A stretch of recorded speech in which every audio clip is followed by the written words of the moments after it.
Okay, so the second part would be worried about trying to implement an overhead press. Now again, some programs, you're not going to want to do overhead press as well.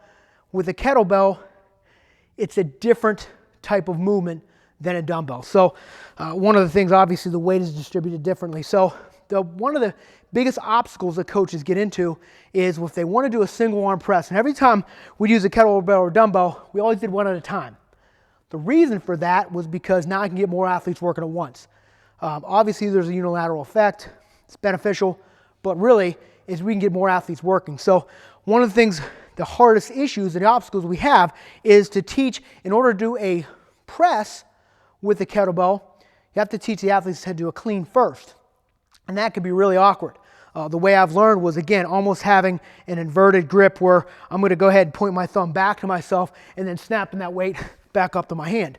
So again, for this might be a movement, and I'm not doing it very well anyway, that might be a movement you don't want to spend time teaching your athletes. So one thing I learned from Rick Cantor, was a good friend of mine who coached with Todd Hammer, so you know he knows his stuff. But he had a really simple, again, taking both hands like you're going to swing, coming through, swinging out in front, and then just pulling in. So swing out in front, pull it in. Now I'm in that rack position. So I'm evenly distributed, my bicep, my chest, my forearm, my hand. This is a position athletes don't want to be in. Sometimes they get too far inverted. You can keep them shoulder blades retracted so that they're nice and tight. The one thing you want to avoid is they're going to want to be here, because that's how they do a barbell, that's how they use a dumbbell. So if you can get them in here, now again, my palm, like I'm going to make a phone call. Now the press, you can have your athlete rotate their hand, but the one thing you have to avoid is that kettlebell works its way this way. That's how you end up having some injuries. So if anything, if you keep them in a neutral position, right, they have a little bit of stability. The one thing you don't want to do too, even with a neutral grip, avoid them having that external rotation. Remember, that weight's not in their hand. The weight is actually on basically their forearm. So it's going to be a lot more force on the outside. So make sure, again, they're keeping it nice and tight, okay? And then that's how you do your presses. Then you can incorporate any kind of overhead press, your push press in with that. Last two exercises we'll talk about is doing your basic movements, right? I have a hinge, I have a squat, I have my presses.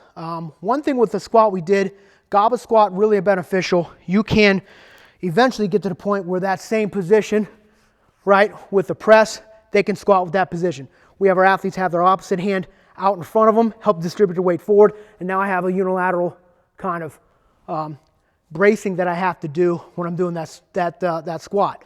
But with the goblet squat, there's a couple ways. A lot of coaches want to teach holding at the horns. One thing we found was that the athletes are really going to be leaned forward, right? That weight is way out distributed forward, which helps them sit back, but it also adds to some rounding.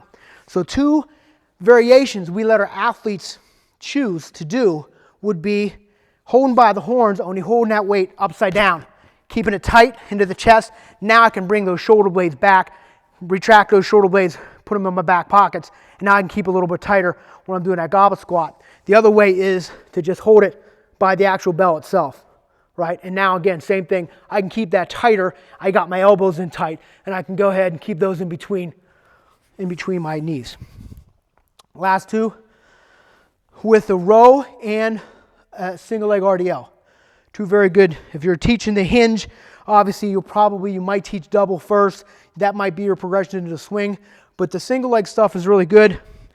One thing you can do with the single leg is that you have the opportunity to have that kettlebell resting on the ground.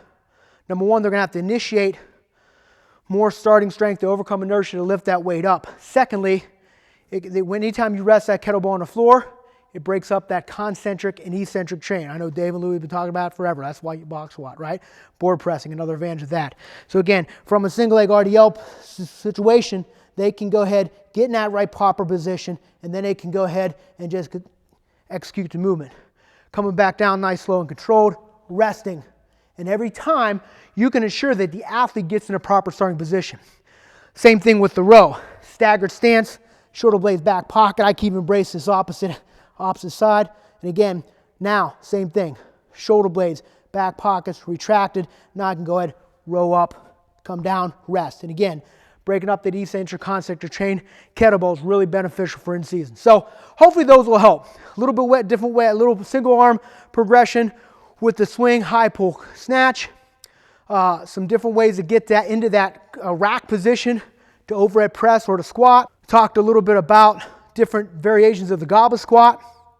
2 different ones if you don't want to use the traditional hold by the horns. And then lastly, some of those, breaking up that concentric eccentric chain on single leg RDLs and single arm rows with that. So hopefully those will give you some ideas. If you got a bunch of kettlebells, not figuring out how they fit in your program, again, hopefully this will help a little bit. So thanks.